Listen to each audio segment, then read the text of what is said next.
인생의 어떤 구간을 건널 때 누구나 항아리를 받게 된다. 정확한 명칭은 눈물 항아리인데 각자의 신장에 따라 1리터짜리 항아리를 받기도 하고 3리터짜리나 12리터짜리를 받기도 한다.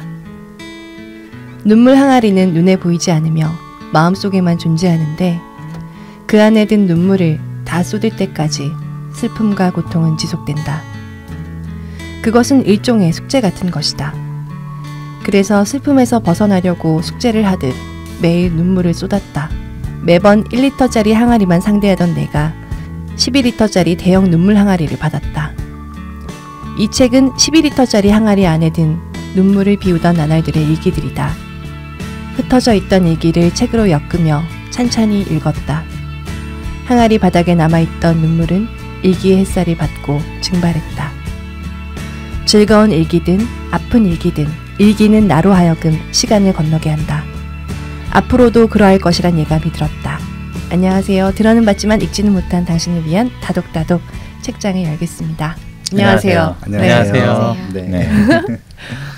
슬픈 글로 시작을 한 것 같아요. 네. 네. 눈물을 12리터 흘리면 도대체 얼마나 많이 흘려야 되는 거예요? 생각보다 많지 않을 수 있어요.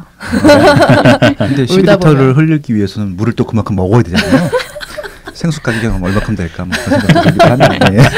네. 오늘 읽은 책이요. 사람을 미워하는 가장 다정한 방식이라는 책에 네. 처음 시작하는 부분의 일부를 읽어봤습니다. 오늘 이 책을 쓰신 문보영 시인님이 나오셨어요. 네. 네. 저희 옆에 계시죠? 네. 네. 그래서 저희는 처음으로 시인분을 초대하는 것 같고요. 두 가지가 최초인 것 같아요. 네. 시인분 모신 게 처음이고 네. 또 저희가 90년대 분을 모신 것도 최초인 것 같아요. 네, 그쵸? 90년대 탄생하시는 작가분을 모신 것도 예. 처음입니다. 로사야, 너 90년생 아니었니? 아, 네.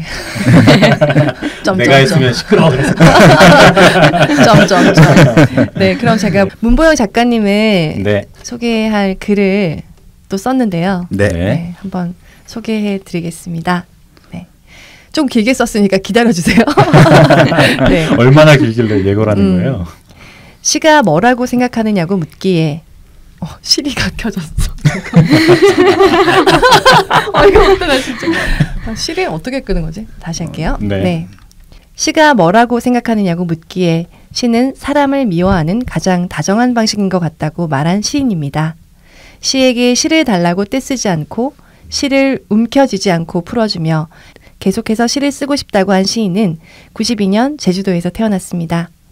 다채롭고 독특한 그녀의 시와 일기의 세계처럼 문보영 시인은 유튜브에 브이로그를 올리고 피자에 대한 무한한 애정을 밝히고 힙합을 연습하고 1인 문해지를 메일로 우편으로 팬들에게 발송합니다. 2016년 등단하고 등단 1년 만에 50편의 시를 모아 김수영 문학상을 수상했습니다. 문단에서 이례적인 사건으로 여겨지기도 하는데요. 그렇게 짧은 시간 많은 시를 어떻게 쓰게 되었는지 여쭤보려고 합니다. 시인임을 숨기려고 노력하지만 늘 글 속에서 자신을 시인이라고 칭하는 시인 문보영 작가님을 소개합니다. 안녕하세요. 와, 환영합니다. 반갑습니다. 환영합니다. 네. 환영합니다. 인사 좀 해주세요. 네. 안녕하세요. 저는 시를 쓰는 문보영입니다. 네. 초대해 주셔서 너무 감사드립니다. 와. 와주셔서 감사합니다. 네. 네. 자꾸 시라고 제가 핸드폰에 썼는데 네. 시리가 자꾸 나와서 많이 당황했지만 네, 그거 읽어보았습니다. 편집 안 하고 살리려고. 아니 하지 마. 아니, 너 자연스럽고 좋지 않았어요? 네. 그래서 지금 산문집을 내신 거잖아요. 시집 이후에. 네, 어떠세요? 시집을 낸 느낌과 산문집을 낸 느낌은 어떠세요? 네, 시집을 냈을 때는 그 시집을 제 주변 친구들, 시를 안 읽는 사람들이나 주변 사람들에게 주지 않았었거든요. 네. 왜냐하면 줬을 때 오히려 저를 어렵게 생각할 것 같아서. 근데 산문집을 내니까 주변 사람들한테도 줄 수 있어서 네. 되게 좋은 것 같고 저를 덜 어렵게 보는 것 같아요. 맞아요. 시를 처음에 주변 분들한테 줬을 때 반응이 되게 좀 색달랐나 봐요. 기대했던 반응이 아니었었나요? 정확히 제가 기대했던 반응인데요. 그러니까 시를 읽는 친구들은 좋았지만 시를 안 읽는 분들은 어떻게 보면 시집을 처음 접하시는 분들도 많기 때문에 어려워하거나 그런 부분들이 있었던 것 같아요. 네. 여기 111페이지에 이런 말이 나오거든요. 시인이란 직업을 숨기는 것은 이상한 질문을 많이 받기 때문이다. 정말 시인이세요? 시인처럼 안 보여요. 이런 거. 그다음에 시는 잘 몰라서 시 너무 어려워요. 이해가 안 돼. 무슨 말이지? 뭐 이런 거. 오, 시집을 내셨다고 독립 출판하신 거죠? 이런 말들을 사람들이 계속하는 거죠. 108번째와 했다고도 하시는데 그렇겠네요, 진짜. 네. 그러니까 좀 시에 대해서 어려워하시는 것 같아요. 네. 근데 시에 대해서 어려워한다기보다도 네. 문보영 작가님하고 아마 시인이라는 것들이 조금 이렇게 매칭이 안 된다라고 판단하시는 분들도 있을 것 같아요. 왜냐하면은 그 이상 훨씬 더 많은 매력이 있으셔서 뭐 그런 부분들 때문에 그러신 것 같기도 해요. 네. 그러니까 힙합을 추는 시인이라니. 너무 힙하신 거 아니에요? 네. 그리고 시도 너무 좋잖아요. 네. 집기둥이라고 하는 시가 너무 좋아서 아마 그 시를 보시고 문보영 작가를 봤을 때 이렇게 또 매칭을 못하셨을 경우도 있을 것 같기도 해요. 한 번도 안 보신 분들 같은 경우는. 네. 그래서 네. 사람을 미워하는 가장 다정한 방식. 이게 무슨 말인가요? 그런 거 안 물어본다며. 그러니까 제가 오늘 문보영 작가님께 좀 끔찍한 시간 될까 봐 되게 걱정을 많이 했어요. 네. 왜냐하면 이 책 속에 사람을 위하는 가장 다정한 방식이 어떤 말인지 설명을 해주신 부분도 있지만 내가 내 느낌을 썼는데 그 느낌을 글로 쓴 건데 자꾸 물어보는 거예요, 사람들이. 근데 그게 난처하고 곤란하고 항상 그런 상황에 놓이는 분을 또 물어보기가 좀 죄송한 느낌? 그런 느낌이 있었거든요. 어때요? 저는 좋아해요, 질문 받는 거. 그래요? 다행이다. 네. 그러면 부담 없이 묻는 거예요. 그러면 진짜 사람을 미워하는 가장 다정한 방식, 이 제목은 네. 어떻게 나오게 된 건지. 첫 꼭지가 그 내용인데 후배가 저한테 지나가는 말로 시가 뭐냐고 너한테 그래서 그냥 그때 탁 튀어나왔던 말이에요. 그러고 나서 그 순간에 그 말을 할 때는 저도 그 말이 무슨 말인지 몰랐는데 그날 집에 와서 글을 쓰면서 일기를 쓰면서 이게 무슨 말이지? 사람을 미워하는 다정한 방식? 이 시라니? 이렇게 생각을 하면서 다시 생각해보니 제가 계속 일기를 쓰는 것도 사랑하는데 미워하는 사람에 관한 이야기고 미워하는데 사랑하는 사람에 관한 이야기인 것 같아서 누군가를 완벽하게 미워하거나 완벽하게 사랑하는 게 둘 다 불가능한 것 같다는 그 네. 중간에 걸쳐있는 표현인 것 같아요. 맞아요. 이게 왜 먹먹해지지? 그러게요. 네. 그러면 어떻게 읽었는지 네. 나눠보도록 하겠습니다. 두 분 어떻게 읽으셨습니까? 빨리 얘기해 보아요. 저부터 할까요? 네. 이 책을 좀 읽으면서 제일 먼저 느꼈던 건 저도 지나간 20대에 좀 연애를 좀 했잖아요. 많이는 안 했지만 뭐 그때 막 순간순간들이 좀 떠오르더라고요. 책에 담겨있는 내용들 중에 사랑과 이별 뭐 이런 내용들도 굉장히 많아서 그리고 그때 뭐 괴로움, 고통, 그런 후회 뭐 이런 감정들도 좀 담겨 있는 것 같더라고요. 그런 거 보면서 저도 제가 연애했던 그런 시간들 좀 되돌아볼 수 있었고 또 어떻게 보면 좀 저는 이제 30대 끝을 향해 가고 있는데 되게 풋풋하다 이런 느낌도 좀 많이 받았어요. 그리고 좀 톡톡 튀는 느낌 그런 것도 좀 있었고 그냥 보면서 이렇게 되게 느꼈던 것 같아요. 뭔가 이렇게 제가 얻으려고 하기보다는 아 이랬었지 그러면서 좀 지나간 시간도 회상해보고 아 이런 감정이겠구나라고 좀 공감했던 시간들 그렇게 책을 읽었던 것 같아요. 로사님은? 전 마지막에 할게요. 그래요? 빠시형님은요? 빠시형님은? 네. 뭔가 주섬주섬 지금 지금 읽으시는 거 아니죠?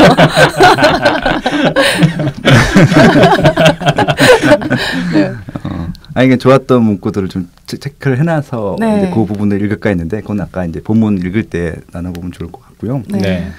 저는 시를 되게 좋아해요. 그래서 시를 되게 많이 읽고 그래서 이제 시를 좋아하는 이유 중에 하나가 그러니까 어떤 포인트에서 이분이 이런 느낌을 얻었을까를 이렇게 공감을 자꾸 해보려고 하는데 그러니까 이제 예전에 유명하신 시인, 그러니까 김수영 이분도 어떻게 보면 시인이시죠. 시인이고 산문이고 뭐 여러 가지 쓰셨었는데, 근데 이제 과거에 쓰셨던 분들을 글을 읽게 되면 되게 좋고 잘 썼다라는 느낌이 드는데 공감을 하진 솔직히 못했어요. 근데 이제 이 문보영 작가님 산문집이긴 한데 저는 거의 시라고 생각하고 읽었거든요.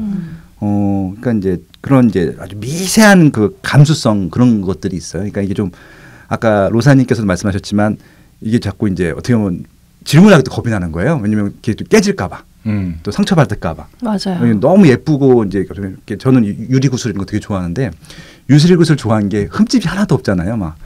그러니까 이제 이 책을 읽으면서 그런 느낌이 든 거예요. 그러니까 이제 아마 상처도 받으셨던 경험이 있는 것 같기도 하고 또 좋았던 경험도 있으신 것 같기도 한데 그런 것들이 전 다 그냥 예뻐 보이고 둥글둥글한 것들이 예뻐 보여서 그 감정들을 고스란히 좀 느낄 수 있어서 좋았던 것 같고요. 그러니까 나이가 이렇게 뭐 중요한 것 같지는 않아요. 저는 20대든 30대든 40대든 50대든 그런 감수성을 공감할 수 있으면 좋은 거라고 생각을 하는데 그러니까 이 문보영 작가님의 그런 삶을 조금 엿볼 수 있어서 너무 예쁜 삶을 엿볼 수 있어 갖고 저는 그냥 그걸로 굉장히 좋았던 경험이었습니다. 네. 저는 또 오늘 좀 너무 많이 읽으면서 제가 지금 문보영 작가님 목소리 듣고 싶은데 제 목소리가 너무 많이 나는 거 아닌가 조금 걱정되는 가운데 2배속으로 돌려도 되니까 읽어보세요. 한번 읽어보도록 하겠습니다. 네. 나는 앨리스가 되어 앨리스를 만났다. 피자를 바라면 피자는 늦게 와. 희망은 희미하고 가늘게 가져야 해. 라고 읊조리는 그녀를 따라 시인이 쓴 일기 속으로 들어갔다. 시인이 던진 단어와 단어 사이를 건너며 내 몸이 무척 커지거나 작아지더라도 이 엉뚱하고도 웃기고 조금 슬프고 초라하고 솔직한 이 모험을 계속해야겠다고 생각했다. 한 권의 책이지만 긴 시간이 담긴 이야기들이었다. 들어온 말들, 정해진 말들 말고 시인의 눈과 마음이 하는 말들을 그 모습 그대로 그렸다.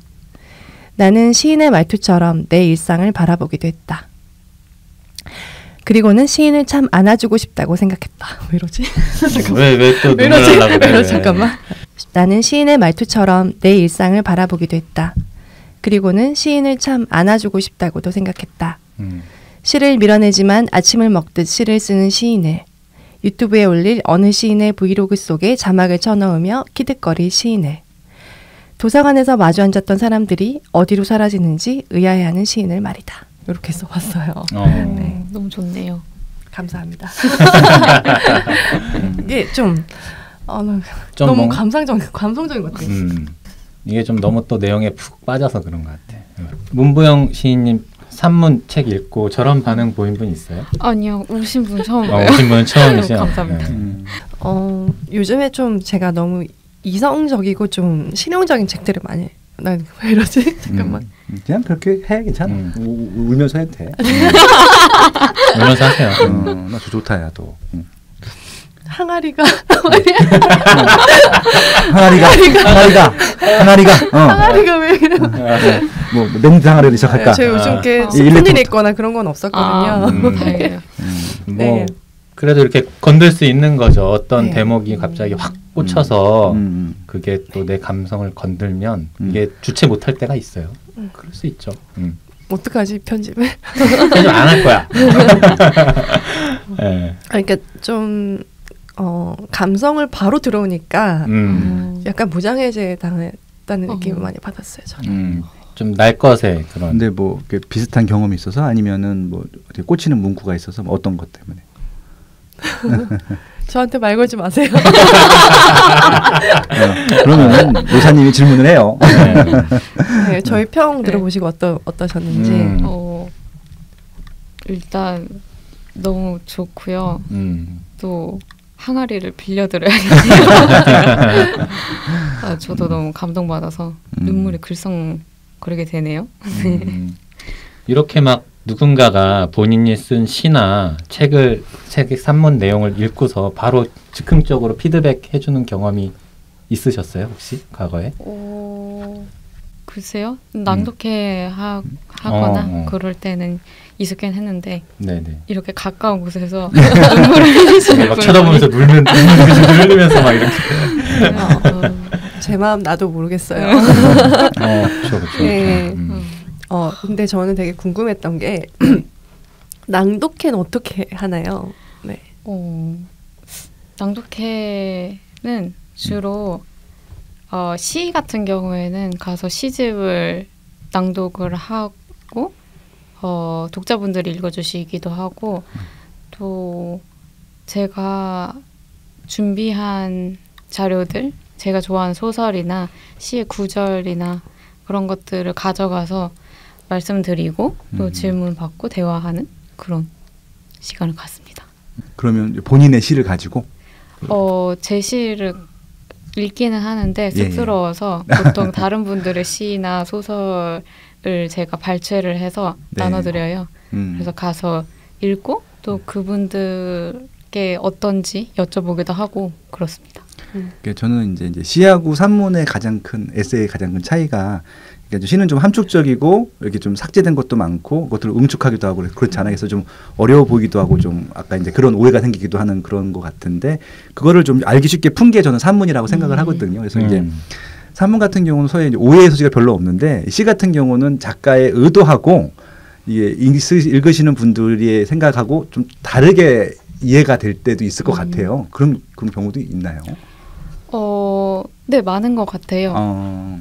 근데 저도 사실 제가 뭘 썼는지 잘 몰라서 어쩌면 그분들이 읽은 게 더 답에 가까울 수도 있다는 생각이 들 때가 있어요.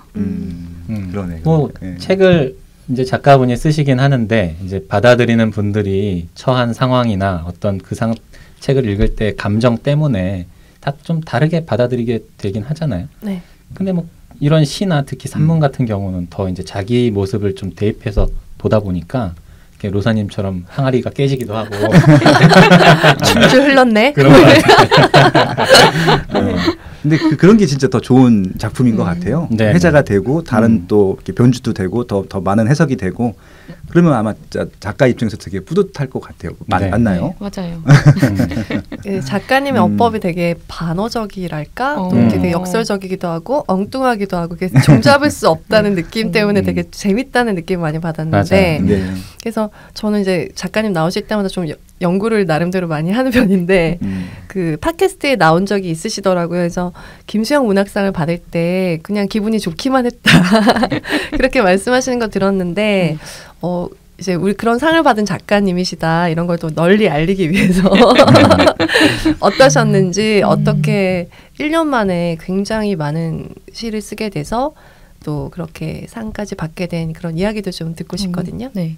등단을 했는데 되게 막막했고 시를 써서 등단을 했는데 가끔 이따금 친구들한테 잘 보이고 싶어서 친구들의 무리에 끼고 싶어서 시를 쓰고 등단도 하고 그랬었던 것 같은데 어떤 부분은 등단작이 그렇게 제 마음에 들지 않았었던 것 같아요. 왜냐하면 친구들 마음에 들지 않아서 제 마음에 들지 않았나 봐요. 그래서 친구들이 우스갯소리로 되게 친한 친구들인데 너는 등단작보다 등단 소감이 더 좋다 이런 말 하기도 하고 네. 또 시를 무대지에 이렇게 발표를 하게 되는데 시작 메모를 같이 첨부를 할 때가 있어요. 그것도 읽고 친구들이 너는 시보다 시작 메모가 더 좋다 이런 말을 했었고 그러면 등단 소감 같은 시 혹은 시작 메모 같은 시를 써야 되나라는 생각을 했어요. 근데 그 등단 소감이나 시작 메모들이 다 일기에서 가져온 것들이거든요. 그래서 나는 일기에서 뭔가를 하는데 그거를 시로 쓰는 순간 뭔가 삭제되고 내가 사라지나 보다 이런 생각을 하면서 계속 일기를 어떻게 하면 시로 가져갈 것인가? 그 고민을 했던 것 같아요. 그래서 파일을 2개를 만들어서 하나는 시 파일. 그러니까 누가 봐도 그냥 시인 평범한 시를 쓰고 그거를 문해지에서 뭐 청탁에 오면 그때 그런 걸 발표하면서 되게 평범한 척하고 근데 제 은밀한 마음속에서는 시라고 아직 불려지지 않을 수 있지만 그래도 내가 생각하기에 뾰족뾰족한 부분이 있으면서 시이고 싶어 하는 욕망으로 쓰여진 어떤 일기 같은 어떤 이상한 글들은 딕싯이라는 제가 좋아하는 보드게임의 이름으로 따로 모아놨어요, 파일에. 네. 그리고 발표는 안 하고 있다가 거기에만 이제 시를 쓰게 되는 거예요. 한 50편 정도 더 모였을 때 묶어서 내봤고, 그래서 심사위원 분들이 제 시를 처음 본, 그 시들을 처음 본 독자분들이셨던 거예요. 그런데 큰 상까지 받게 돼서 네, 너무 좋아요. 왜냐하면 시라는 게 이렇게 접근하기 어려워하는 분들이 많은데 그런 어떤 상으로 인해서 한번 봐야 되나 이런 게 맞아요. 이런 생각이 드는 게 현실이자 사실이더라고요.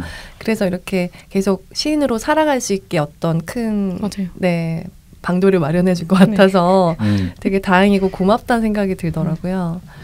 시인으로 살아가는 일상은 어떠신지 굉장히 독특한 시인이자 힙스터 시인이신데 네. 일상을 너무 못 살아서 예술가들이 많이 일상을 못 사는 것 같거든요. 제 친구들도 봤을 때. 그래서 일상을 잘 살아내는 사람이 되고 싶다는 생각을 했어요. 왜 그러냐면 일상을 자꾸 놓치면 삶이 계속 무너지고 한번 무너졌을 때 계속 무너지고 시도 안 써지고 그래서 좀 일상을 살려고 노력하는데 사라지지 않는 일상을 계속 살고 오늘도 늦게 일어나고 그러기는 하는데 사실 독특한 거는 많이 없어요. 그냥 아침에 일어나서 빈둥거리다가 도서관 가서 읽고 싶은 거 읽고 일기 같은 거 끄적이고 행사 있거나 그럴 때 독자분들 뵙고 시 수업하고 춤 연습하고 그런 것 같아요. 네. 제가 근데 지금 아이디어가 생각났는데 한 편씩 글을 이렇게 우리 목소리로 하나씩 읽고 시가 들어가고 사이사이에 대화가 들어가면 더 좀 좋을 것 같아요. 왜냐면 실체가 없는데 계속 시인은 누구세요? 막 이런 식으로 무슨 시를 썼는지 궁금한데 얘기를 안 해주고 계속 막 그런 느낌이 들 것 같아서 네, 그렇게 합시다. 네, 네. 저도 좋았던 혹은 내 과거를 되돌아보게 했던 이런 것들 하나씩 이렇게 체크를 좀 해놓은 게 있는데 네. 저는 좀 이거예요. 이 남자가 픽업 아티스트가 아니라는 증거는 이외에도 아주 많다라는 제목인데 낭독 플리즈. 인디언 주름과 만난 지 어언 한 달이 되었다. 나의 일과는 6시가 되면 그의 회사 앞에서 얼쩡거리다 퇴근하는 인디언 주름과 맛있는 저녁을 먹고 이 세상과는 무관한 이야기들, 가령 정치인들이 싸우는 이야기나 예능에서 연예인이 광어 잡은 이야기 같은, 즉 아무와도 관련이 없고 따라서 삶과도 무관한, 그래서 안전한, 백지장보다 텅 빈 이야기만 하다가 귀가하는 것이다. 주말 아침 일찍 인디언 주름의 집에 놀러 갔다. 집에서 영화를 봤다. 회사에 일이 생겨 인디언 주름은 나를 놔두고 나갔다. 나는 인디언 주름이 없는 방을 둘러보았다. 베란다 햇빛이 따사로웠다. 음악을 틀었다. 습관이 된 탓에 볼륨을 작게 틀었다가 고시원이 아니라는 생각에 볼륨을 키웠다. 좋다. 그냥 여기서 살까? 나는 훔칠 만한 것이 없나 하고 둘러보았다. 인디언 주름이 씻어놓은 딸기를 먹고 꽁치 김치찌개도 훔쳐 먹었다. 그리고 자주색 양말 한 짝을 훔쳤다. 나중에 애도할 때 제물로 바쳐야 하기 때문이다. 그리고 무슨 병 때문에 먹는지 모르겠는 냉장고 위 서울 신보건 약국 봉투에 담긴 약도 몇 봉지 챙겼다. 나중에 잠이 오지 않을 때 수면제 대용으로 쓰면 좋을 것이다. 그리고 베란다 창문을 열었다. 골초인 인디언 주름은 베란다에서 줄담배를 태운다. 베란다 문 옆에 허리 높이의 책장이 있는데 그 위에 분홍색 상자가 눈에 띄었다. 열어보니 하트 모양의 커다란 쿠키 위에 DK Love BY라고 적혀 있다. 내 이름 이니셜이 BY다. 아니 벌써 이런 걸 다. 상자 한편에 편지도 있었다. 펴보니 BY가 인디언 주름에게 준 편지였다. 그러니까 인디언 주름에게 또 다른 애인이 있는데 그 애인과 내 이름이 같은 것이다. 세상에 또 다른 내가 구운 쿠키였다. 이름을 부를 때 헷갈리지 않아서 좋을 거라 생각하니 내 이름이 문득 자랑스러웠다. 쿠키 아래에는 손수 만든 빼빼로가 수북했다. 손가락보다 약간 긴 빼빼로들이 노랑 봉지 안에 쌍쌍이 담겨 있었다. 나도 먹어보고 싶었다.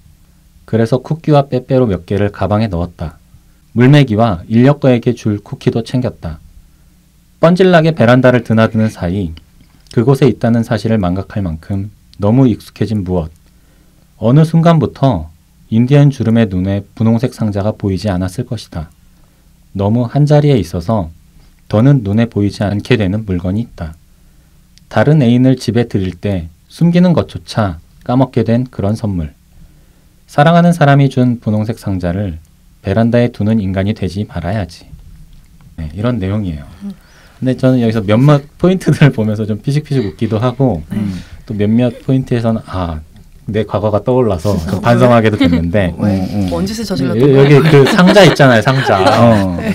저도 20대 때는 여자친구가 이렇게 되게 큰 하트 상자를 한 번은 해줬어요. 그래서 그걸 이제 언제 봤죠? 저희가 발렌타인 때 봤던가 주던가 헷갈린다. 발렌타인 때 봤잖아요. 그래서 늘 받기만 하니까 모르는구나. 아니, 저는 헷갈렸어요. 발렌타인 데이 때 받은 커다란 하트 상자가 있어요. 하여튼 이만해. 그거를 제가 책상 위에다 이렇게 올려놓고 거기다 이제 그 친구랑 받은 뭐 편지 같은 것들을 항상 이렇게 넣어뒀던 거죠. 그래서 이제 나중에 헤어졌단 말이에요. 근데 그냥 보관함으로 아무 생각 없이 쓰던 거예요. 그거를 버리지도 않고.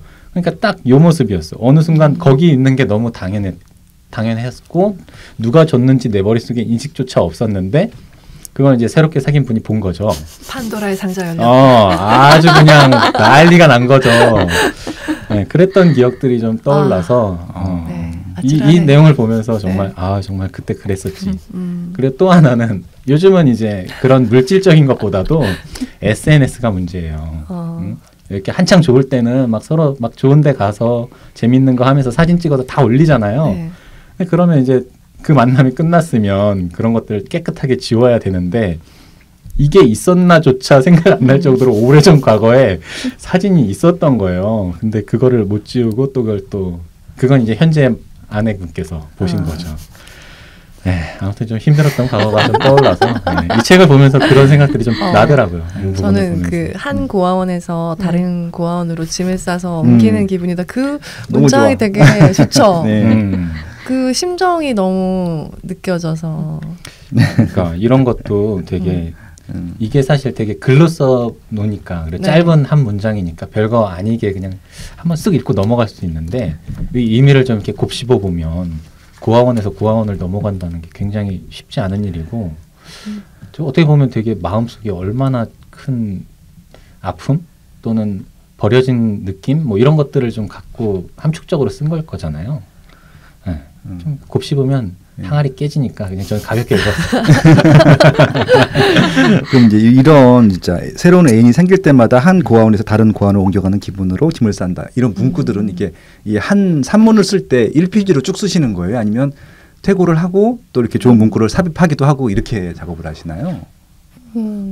보통은 그냥 쑥 쓰는 편인 것 같긴 해요. 타고났구나.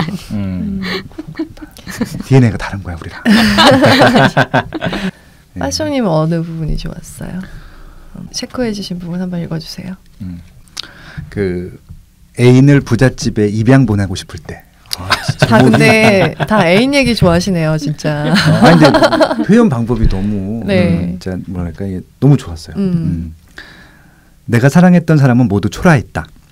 사랑해라는 말은 비비크림이나 쿠션 컴팩트처럼 지속력이 반나절밖에 안 된다. 그래서 우리는 끊임없이 확인받고자 한다. 어떤 애인과는 한 번도 사랑한다고 말하지 않았다. 애인과 나는 외부 세계와 단절한 채 숨어 살았다. 바깥을 차단했지만 그 문이 조금이라도 열리면 한없이 외로워지곤 했다. 우리들은 소외되었구나. 함께.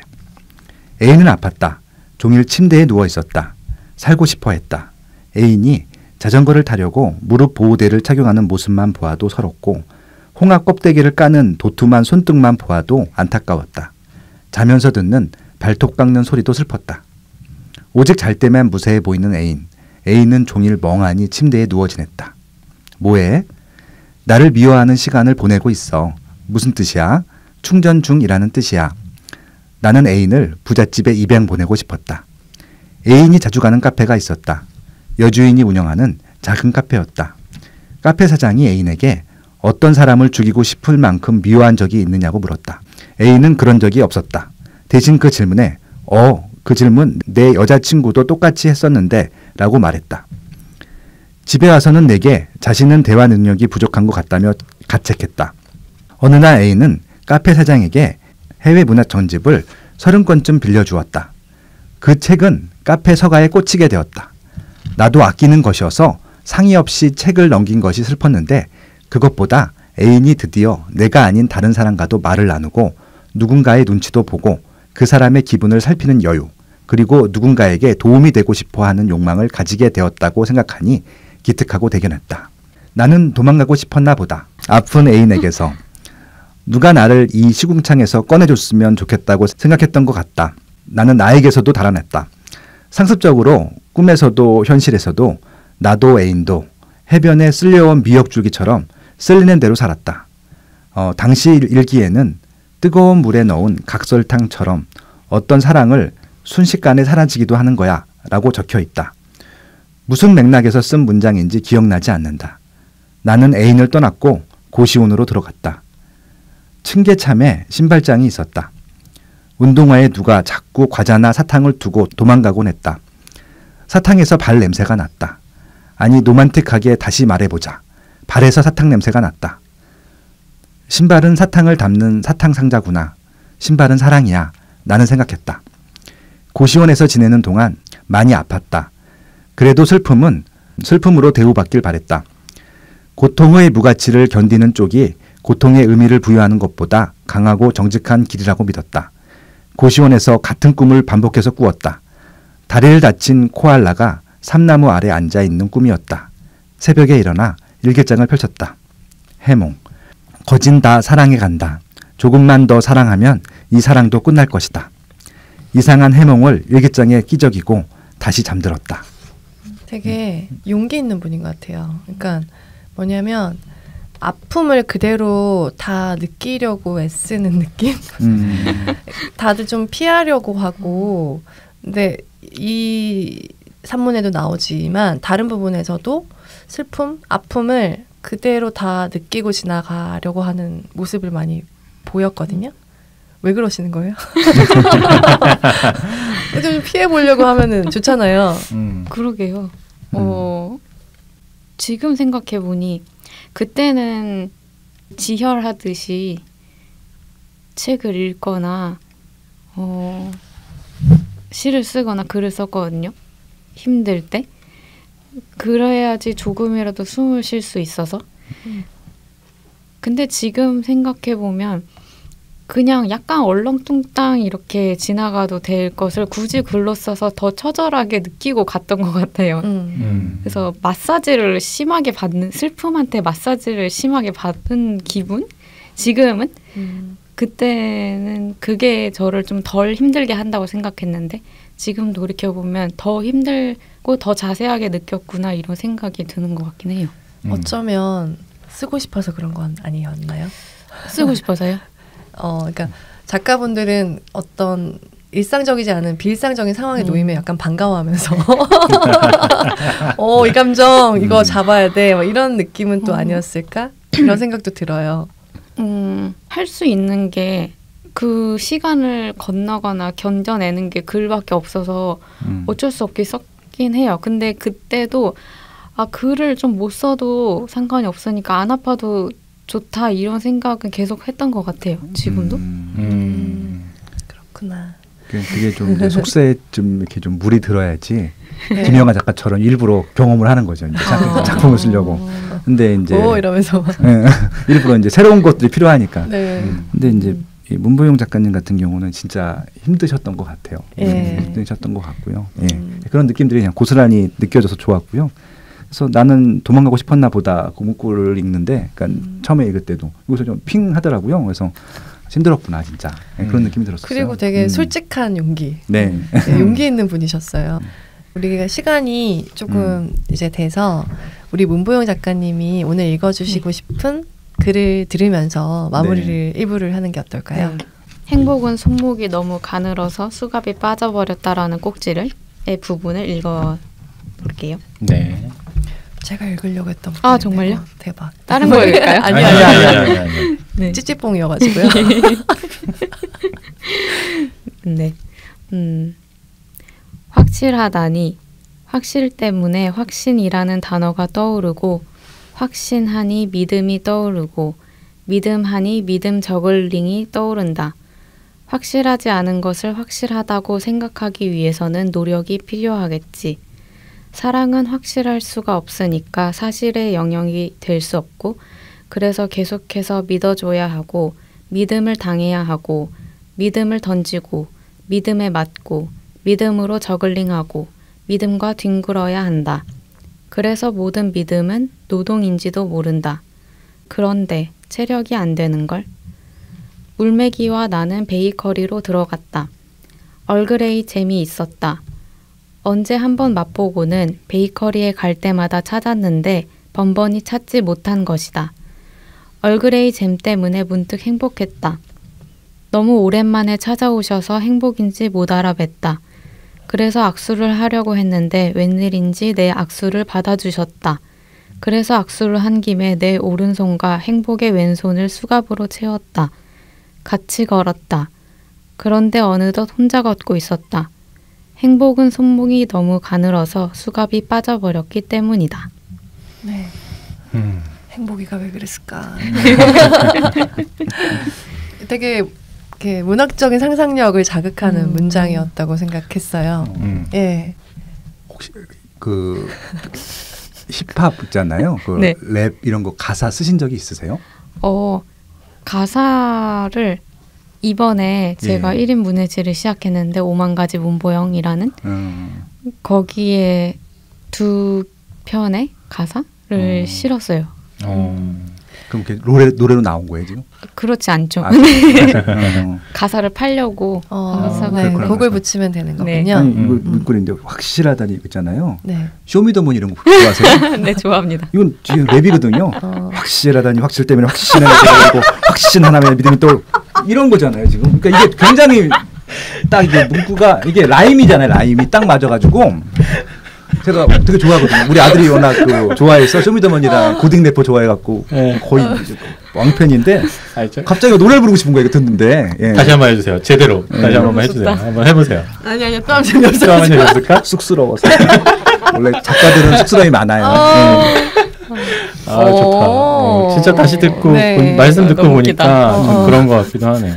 네, 믿음 당해야 믿음 던지고 또 나오잖아요. 약간 그러네. 네. 해보실래요? 너무 좋네요. 믿음을 던지고 믿음을 맞고 믿음으로 적응하고 그런 거 인기 없어요. 욕심 있어. 들려야 돼. 랩이. 확실하다니. 그렇지. 죄송합니다. 시인 모시고 지금 아니 가사 많이 쓰실 것 같아요. 네. 진짜 듣고 보니까 나중에 이제 그 음원 수입으로 만 이제 뭐 이런 독자 처음 보시죠? 네, 너무 좋아요.